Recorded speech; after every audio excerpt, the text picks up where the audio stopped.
Qed nuru kif Baġit m'għandux ikun eżerċizzju ta' kontabilità imma wieħed li jħeġġeġ lin-nies u jneħħilhom l-ostakli. Għal dan il-Ministru għall-Finanzi Edward Scicluna waqt l-għaxar laqgħa mis-sensiela Gvern li Jisma fejn sostna li l-Baġit kien wieħed li jbiddel b'mod pożittiv l-imġiba tan-nies.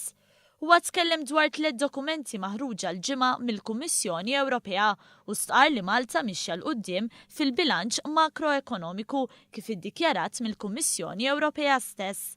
Fil-fatt il-Kummissjoni Ewropea poġġiet lil Malta fi grupp ta' pajjiżi li m'għandu l-ebda indikaturi l-ebda bozza ħamra ta' xi żbilanċ makroekonomiku. Edward Scicluna fisser kif is-sena l-oħra il-Kummissjoni Ewropea għażlet 40 indikatur u Malta sabet ruħha f'żewġ proċeduri fosthom il-proċedura tad-deficit eċċessiv u l-iżbilanċ makroekonomiku. Huwa fisser kif Novembru tal-2012 il-Kummissjoni Ewropea ddikjarat li Malta ħarġet mill-Excessive Deficit Procedure. 3 xhur wara Malta reġistrat deficit ta' 3.7% biex pajjiżna reġa' ddaħħal f'din il-proċedura.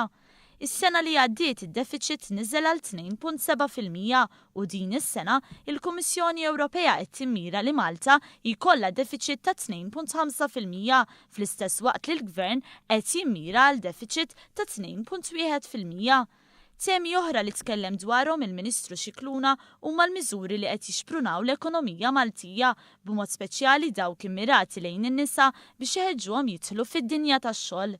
Fuq kollox saħaq Scicluna, il-politika tal-Gvern għandha tkun dik li tagħmel ġustizzja ma' min iħallas it-taxxa u jingħataw il-benefiċċji lil min verament għandu bżonn.